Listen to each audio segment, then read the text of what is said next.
Buenas tardes a todos.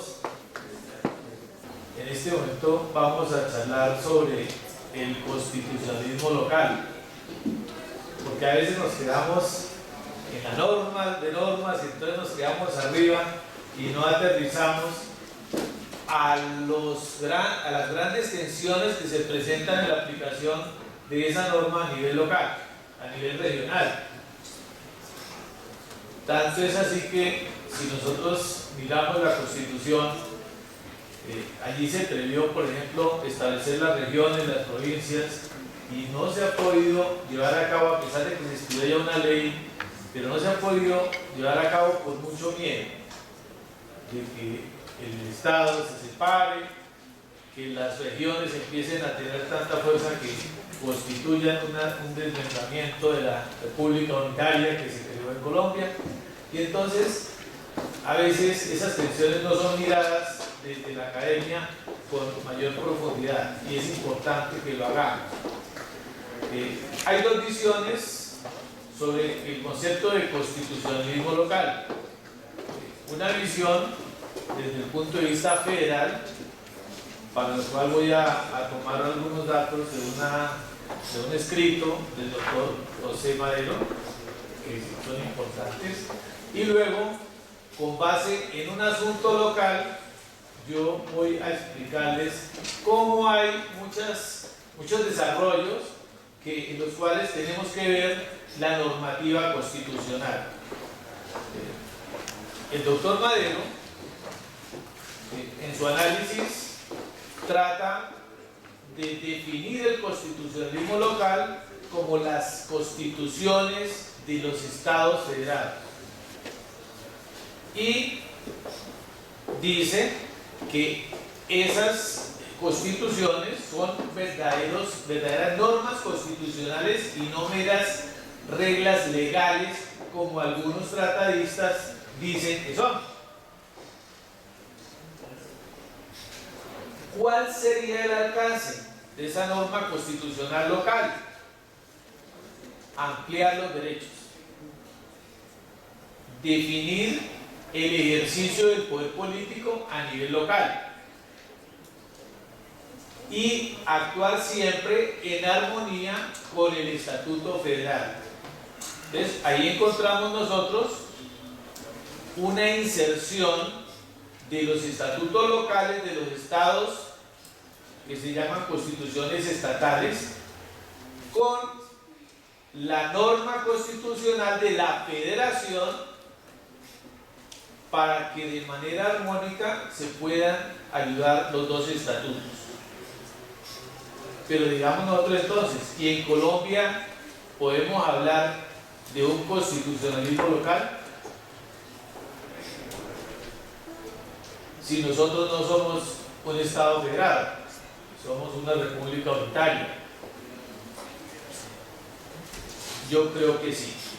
Y entonces, para hablar de esa temática, yo voy a contarles lo que pasó con la creación de un municipio en el Cauca que se llama Guachené.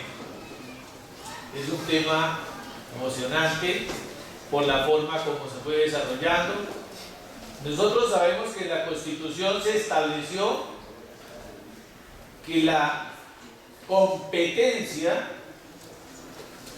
para hacer creación de municipios por desmembración de otros municipios está en cabeza de las asambleas departamentales. No obstante, la misma Constitución dice que cuando las asambleas se hacen las de la vista gorda, entonces también el gobernador, a través de decretos con carácter ordenanzal, pueden entrar a hacer esa creación cuando previamente ha existido una consulta al pueblo. ¿Qué pasó con Guachené? El señor gobernador, cuando estaba de candidato, le ofreció al pueblo de Guachené que lo iba a elegir municipio. pero como cuando llegó a la gobernación, la asamblea era totalmente contraria a sus propuestas, se le opuso a la iniciativa de creación del municipio de Guachené. Entonces, el gobernador acudió al mecanismo de consultar al pueblo. ¿Quién tiene la iniciativa? El gobernador. El gobernador, con todos los mecanismos legales, hizo la consulta y la votación fue mayoritaria, 3.554 votos a favor y 174 en contra.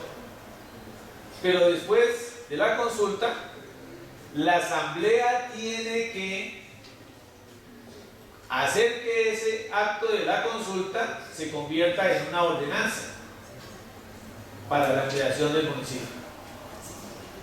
Y sabemos que la asamblea no quería.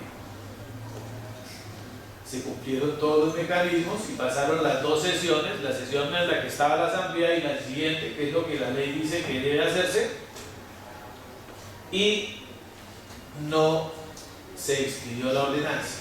Entonces el gobernador, con base en su facultad, expidió un decreto gubernamental con carácter de ordenanza y creó el municipio de Guachené. Y ahí empezó Troya, porque entonces el municipio del cual se segregó Guachené, el municipio de Caloto, a través de su alcalde, ejerció el medio de control administrativo y demandó el decreto del gobernador. Ese decreto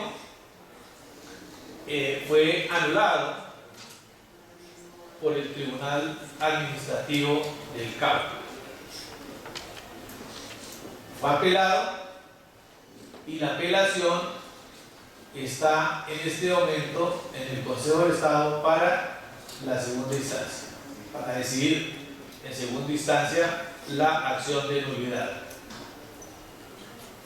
Dirá usted, pero me estás contando el cuento. Pero le estoy contando el cuento para que hagamos un análisis. ¿Qué va a pasar? Cuando se inició la acción de nulidad, se pidió la suspensión provisional del acto administrativo, porque ese acto es un acto administrativo. Ustedes saben que las ordenanzas son actos administrativos. Y el decreto del gobernador también es un acto administrativo. Entonces se demandó por eso en la jurisdicción contencioso-administrativa. Pero vamos a mirar cómo tenemos que hacer una profundización de la temática para entender cómo el constitucionalismo se mete ahí.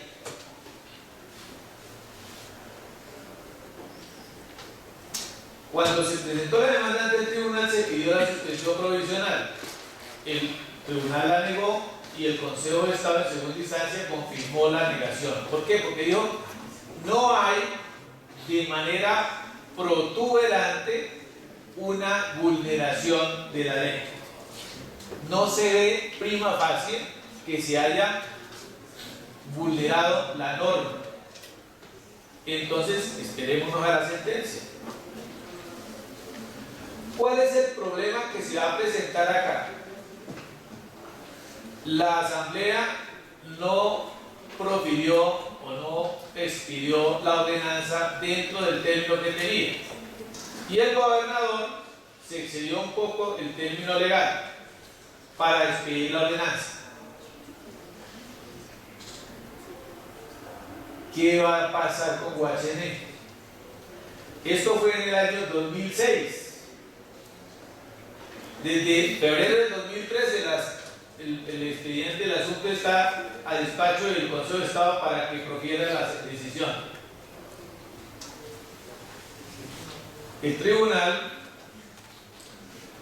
en una decisión que a mí me parece muy etérea, sustentó su decisión en esto, comillas, la compatibilidad normativa que a nivel legal el Consejo de Estado a ese entonces, año 2000, determinó entre los artículos 56 de la Ley Estatutaria 134 de 1994 y el artículo octavo parágrafo de la Ley 136 de 1994, que es el que regula los mecanismos de participación y las competencias locales, tiene de suyo que darse análogamente con los cánones superiores de los artículos 105 y 306 de la Constitución Política.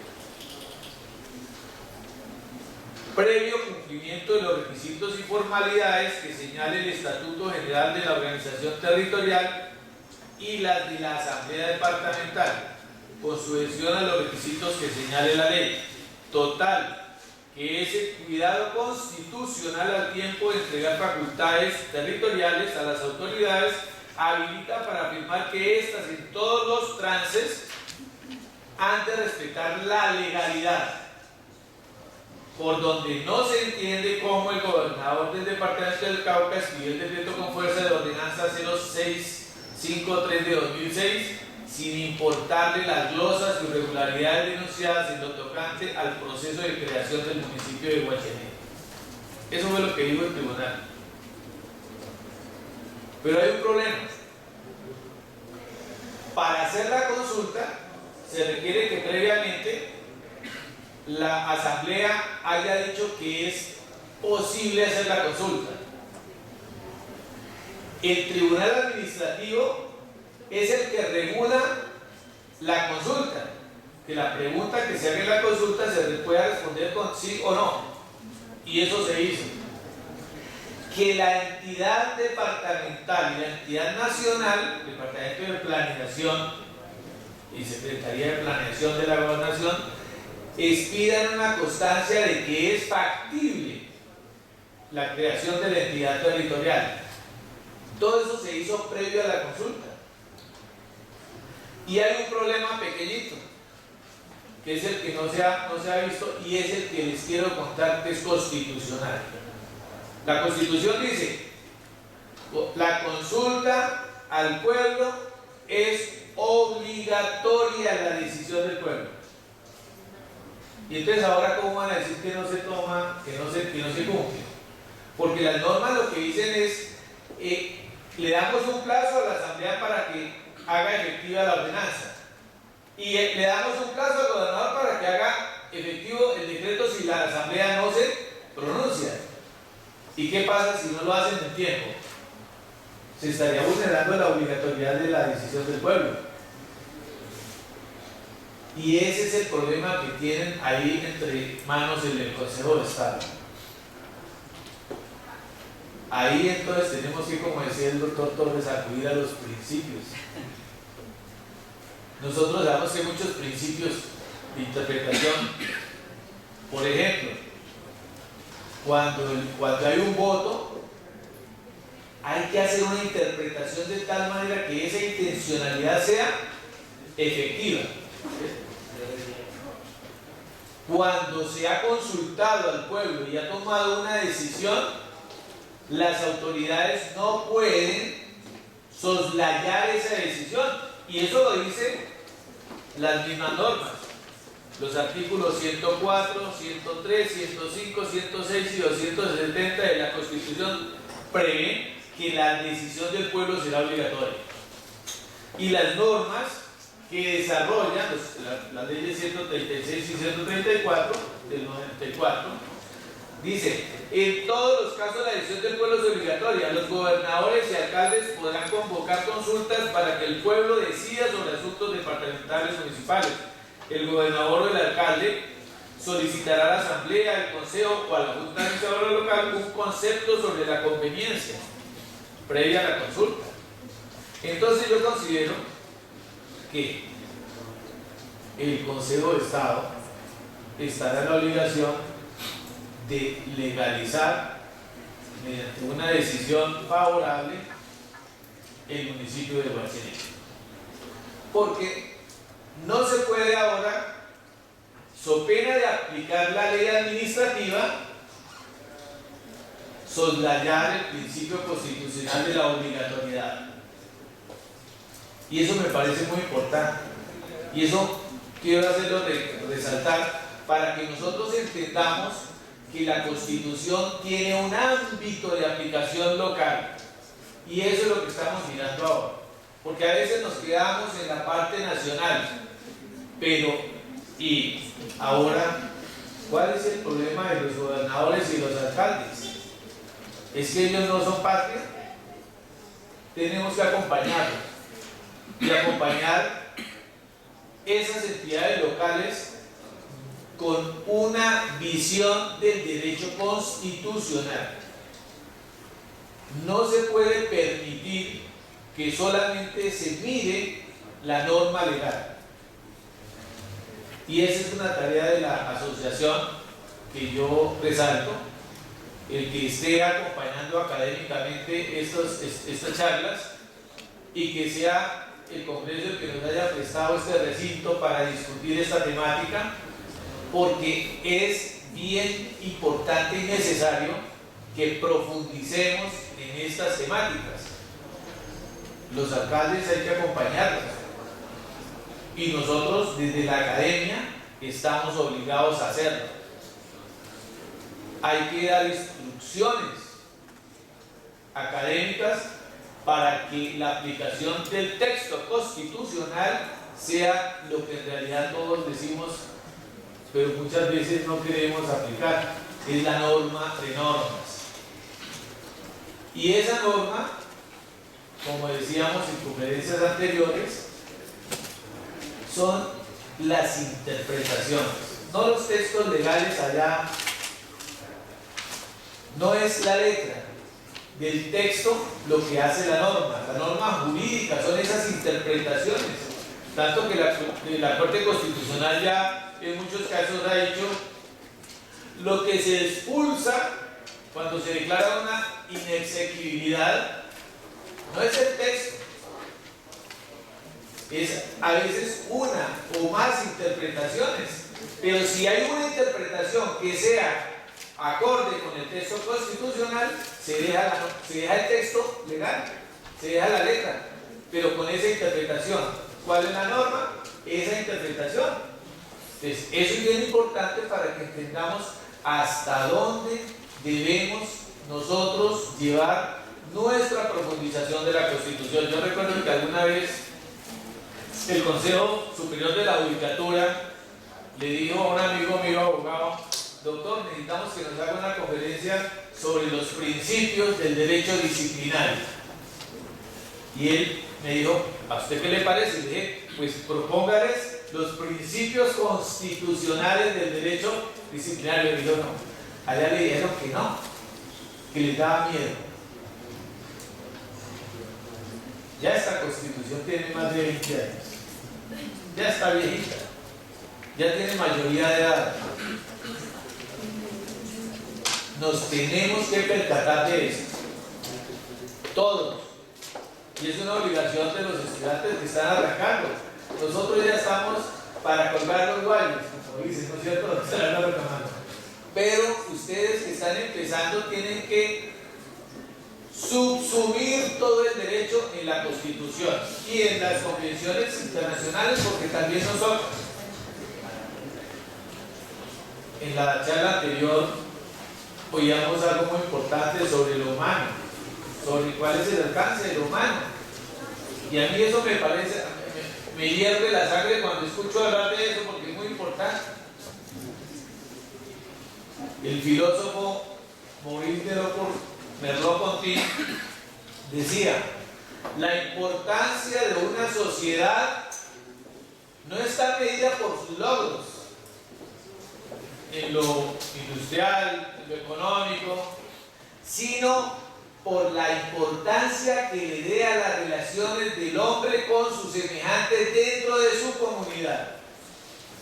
Y eso es muy importante, porque estamos hablando ya de la alteridad. Y parodiando esa frase de Merleau-Ponty, William Lloyd dice: ser hombre es el prójimo. Y se acabó la discusión. Pero también es importante que entendamos que debemos actualizar nuestro conocimiento con el conocimiento de la sociedad. Ya no podemos quedarnos en el concepto de la modernidad, del control total. Y ya tenemos que superar también la modernidad regresiva de los nuevos doctrinantes y la modernidad líquida allá del profesor Bauman, que le gusta al doctor Álvaro. Ya eso tenemos que superarlo.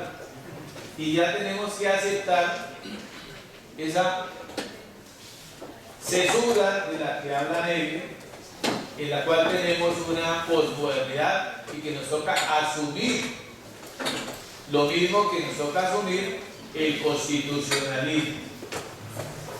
El constitucionalismo lo impregna todo, y es que tiene que ser así.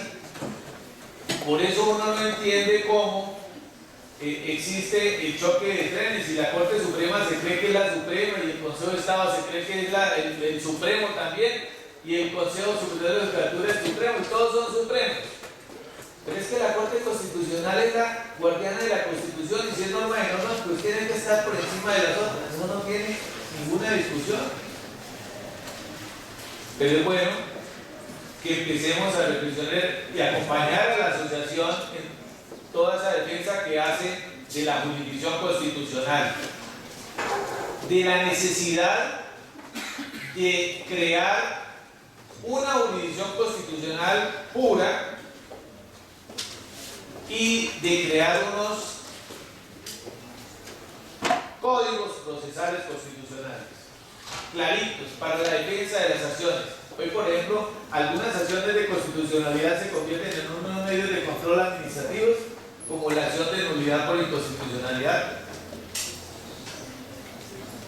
y alguna acción de inconstitucionalidad cuando se trata de actos administrativos la hace la Jurisdicción Contenciosa Administrativa.